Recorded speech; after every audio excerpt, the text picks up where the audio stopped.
Eres un soldado aliado en tu trinchera, primavera de 1918. Artillería con gas venenoso impacta en tus líneas. Mientras te pones tu máscara, un montón de granadas caen cerca de ti, así que te cubres. Cuando el humo se disipa, ves una máscara de gas y un casco, portados por un aterrador soldado alemán. Carga hacia ti rápidamente. Un humano no debería moverse tan rápido. Lanza una granada al nido de ametralladora detrás de ti, te ignora y se mueve inmediatamente hacia la siguiente línea. Mientras ves que tus defensas han sido destruidas, no puedes evitar sentirte aterrorizado. ¿Quién podría culparte? Después de todo, quien acabas de afrontar es, indudablemente, un monstruo. El Imperio Alemán entró en la Primera Guerra Mundial, esperando rápidas victorias móviles, similares a la que habían tenido 40 años antes en la Guerra Franco-Prusiana. Pero con el tiempo, la guerra de trincheras lo ralentizó todo, lo que era un gran problema para Alemania, que tenía los recursos para enfrentarse a varias naciones al mismo tiempo, pero no eternamente. Las maniobras tácticas, como las que utilizaban ferrocarriles en el frente oriental, les permitieron avanzar territorialmente, pero eso no era posible en el frente occidental, por lo que se necesitaba una alternativa. Una de estas fue la idea de Falkenhayn de una guerra de desgaste, que salió horriblemente mal en Verdún y le costó su trabajo, pero había otra más. Entra en escena las tropas de choque. Déjenme viajar atrás en el tiempo un momentito. El rifle de cerrojo se inventó un tiempito después de la era napoleónica, en 1824, y rápidamente se convirtió en la moda europea de poder disparar más de 4 veces por minuto. Así que los tiempos de la infantería en orden cerrado, ya sabes, disparar en línea y eso, estaban llegando a su fin, por lo que los prusianos y otros ejércitos europeos dependían del fuego preciso y solo cargaban cuando estaban a metros de la línea enemiga. En alemán, la palabra para nombrar a estos rifles era Gewehr. Durante la Segunda Guerra de los Boers en Sudáfrica, de 1899 a 1902, las prácticas de los Boers se hicieron muy conocidas, que eran tácticas de guerrilla más rápidas, de golpe y fuga, utilizadas por los soldados bóeres, llamados comandos. Eran más ligeros, rápidos y eficientes que las columnas británicas que se movían lento. Y sí, de ahí viene la palabra comando. En la Primera Guerra Mundial, las tácticas de asalto eran la estrategia básica e infame de un bombardeo de artillería seguido de una carga de infantería, que terminaba con miles de soldados pagando el precio de una milla. Y eso era si funcionaba. Como mención honorífica, el primer uso moderno de tropas de choque fue por parte de los paraguayos en las guerras paraguayas de los 1860s. No estoy bromeando, googléalo. Aunque Austro-Hungría estaba probando sus tropas de asalto, los Jagdkommandos, y los italianos estaban desarrollando sus propias contrapartes, los alemanes estaban haciéndolo en su propio estilo. Algunos destacamentos alemanes desarrollaron algunas tácticas de choque antes de Verdun, pero no estaban muy desarrolladas. El primero en hacerlo, en marzo de 1915, fue el Sturmabteilung de Kalsow. Consistía de varios oficiales, 2 compañías ingenieras, una de fusileros y un cañón de artillería relativamente ligero de 37 milímetros. Utilizaban armaduras y escudos, casi como caballeros en la Primera Guerra Mundial. Un ataque sorpresa de los aliados hizo que se utilizaran como un destacamento regular, en lugar de sus propósitos de asalto. En septiembre de ese año, el capitán prusiano Willy Roa tomó el mando de la Sturmabteilung, que cambió las armaduras pesadas por unidades más ligeras y rápidas. Solo se quedaron con los cascos Stahlhelm. Su decisión resultó efectiva en octubre, cuando atacaron a los franceses en Vosges, con escuadrones que ejecutaban tácticas de forma independiente. El nombre que él dio a estos escuadrones fue Stoßtruppen, que significa tropas de empuje, tropas de choque, o Sturmtruppen. Cada vez más soldados de otras unidades se unieron a los Stoßtruppen en su entrenamiento, bajo el liderazgo de Roar, quien terminó entrenando divisiones de Austria-Hungría, especialmente a los Jagdkommandos. El equipamiento se mejoró aún más, desde botas más ligeras hasta parches de cuero en las rodillas y los codos para protegerlos al gatear, y bolsas más grandes para las granadas. Se les dio el Karabiner 98A más ligero, conocido como Kar 98A, en lugar del Gewehr 98, y sus Lugers se actualizaron con un cargador de tambor de 32 balas. A algunos incluso se le dieron cuchillos o garrotes, de ahí mi avatar. Su primer uso importante fue en los primeros días de la batalla de Verdun, en febrero de 1916, donde lograron causar estragos en las líneas francesas justo después de que la artillería terminara. Pero en el verano de 1916, la ofensiva Brusilov introdujo algunas tácticas de asalto por parte de Rusia.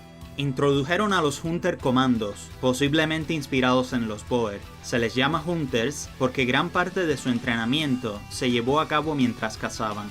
Hacían reconocimiento y luchaban en tierra de nadie si era necesario. Se les considera como precursores de los Spetsnaz.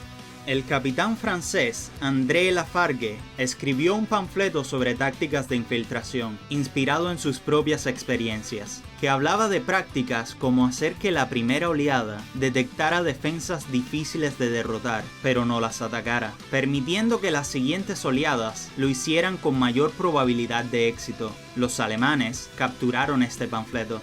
El capitán Bernhard Redemann, quien estuvo muy involucrado en la creación del lanzallamas y los subsiguientes Flame Troopers, y el capitán Roa adaptaron todo el conocimiento anterior para desarrollar las tácticas llamadas Stoßtrupptaktik. Estas inicialmente incluían limpiar las trincheras ellos mismos, pero eso cambió.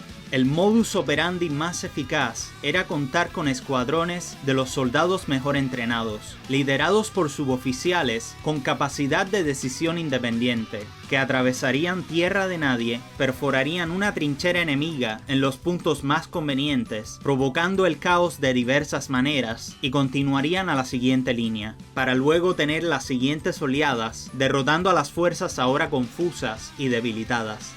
Los requisitos de reclutamiento eran tener menos de 25 años. Tenían que ser rápidos, fuertes, agudos, solteros, no me esperaba ese, y valientes. Idealmente, el tipo de soldado que disfruta de encontrarse cara a cara con el enemigo. Sus mejores fuentes de estos eran los Jägers, que es un término general para infantería ligera. Los de los alemanes eran competentes en la guerra forestal y las tácticas de francotirador. Y los Pioneer Corps, que eran encargados de atravesar defensas, utilizar lanzallamas y eran muy apasionados por el arte de lanzar cantidades irracionales de granadas a las trincheras enemigas. Esta se convirtió rápidamente en la forma favorita de los Stoßtruppen de aterrorizar al enemigo. Utilizaban principalmente la Stielhandgranate, una granada de choque que se utilizaba para aturdir al enemigo, a la que los británicos llamaban machacador de papas, y que es una de las armas más reconocibles de ambas guerras mundiales. Sí que parece un machacador de papas de madera, la verdad. También utilizaban una granada de fragmentación si era necesario. Algunos de ellos utilizaban la ametralladora ligera danesa Madsen. Contrariamente a la creencia popular, la ametralladora MP-18 probablemente no se utilizó hasta otoño de 1918. Después de que Ludendorff tomara el rol de Falkenhayn a finales de 1916, permitió su desarrollo en todas las áreas del ejército. Se desplegaron en todos los frentes en los que Alemania luchaba en ese momento. Pronto se acercaban a las trincheras, a veces de noche. Los Pioneers atravesaban las defensas y lanzaban cientos de granadas de choque. Algunos disparaban lanzallamas, mientras los otros aterrorizaban al enemigo, con fuego de fusil o cuerpo a cuerpo. Uno de los principales desarrolladores de mejoras a los Stoßtruppen fue el general Oskar von Hutier, quien los hizo más efectivos al introducir el uso de artillería de gas venenoso, para que su llegada fuera aún más impactante. Hutier les dio instrucciones de evitar cualquier combate innecesario y centrarse en dispersar a los enemigos en cada una de las líneas, hasta la última, tomando o destruyendo todo lo importante y saliendo de allí, antes de que el resto del ejército tomara el área. Los Jagdkommandos pronto emularon todo lo que hacían, y los otomanos hicieron su propia versión. Se convirtieron en la élite del ejército alemán, recibieron privilegios en comida, dinero, mucho más tiempo fuera del frente, eran como estrellas de rock, entraban, hacían su trabajo, se iban a casa y ya está. Pero ese trabajo era el más peligroso, probablemente de toda la guerra.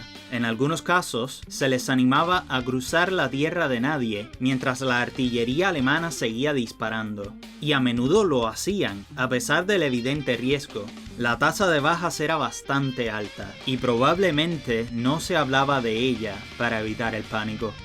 Un oficial totalmente desconocido llamado Erwin Rommel fue responsable de una de las mayores hazañas de los Stoßtruppen, la batalla de Caporetto, donde 100 de ellos le maniobraron la batalla entera a los italianos, enfrentándose a los Arditi, sobre los cuales he hecho un video.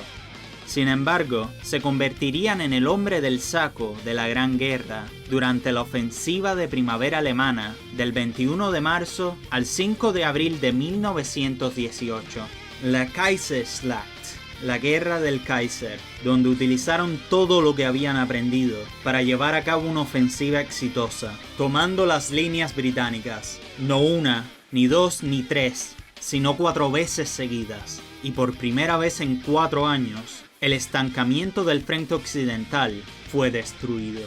Sin tener en cuenta las pérdidas, debido a valentía en todos los demás frentes, Alemania fue derrotada.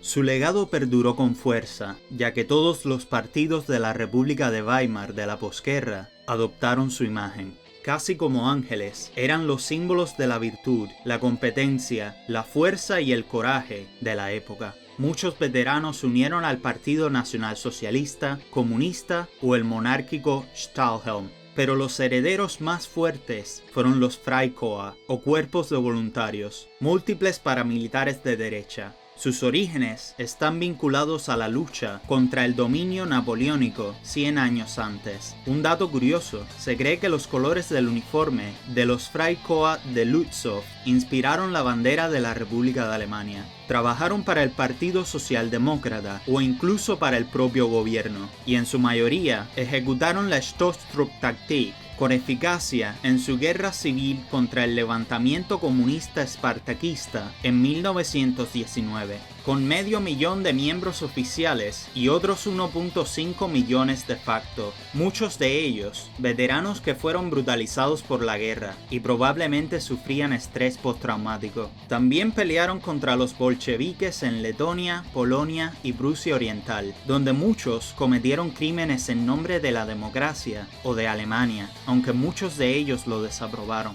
Cuando Adolfo ya sabes quién tomó el poder, se alentó el brutalismo contra los no alemanes, y aquellos Freikorps o veteranos que se oponían a ellos eran ejecutados o deportados. Es triste cómo algo virtuoso se corrompió a algo tan vil. Hasta hoy en día trascendieron prácticamente en todas partes. Los ejércitos modernos no tienen tropas de choque, ya que sus tácticas están integradas en el entrenamiento estándar, así que hay un poco de Stormtrooper en cualquier soldado bien entrenado. Aparecen en todas las entregas de la serie World War I como tropas jugables, pero no esperes mucho más que un rifle y granadas, esto es históricamente preciso. Y por supuesto, la banda Sabaton hizo una canción sobre ellos, Stormtroopers, que es 100% mi favorita. Y eso es todo, ahora sabes que los Stormtroopers reales sí tenían precisión, no como los de plástico blanco. ¡Chao!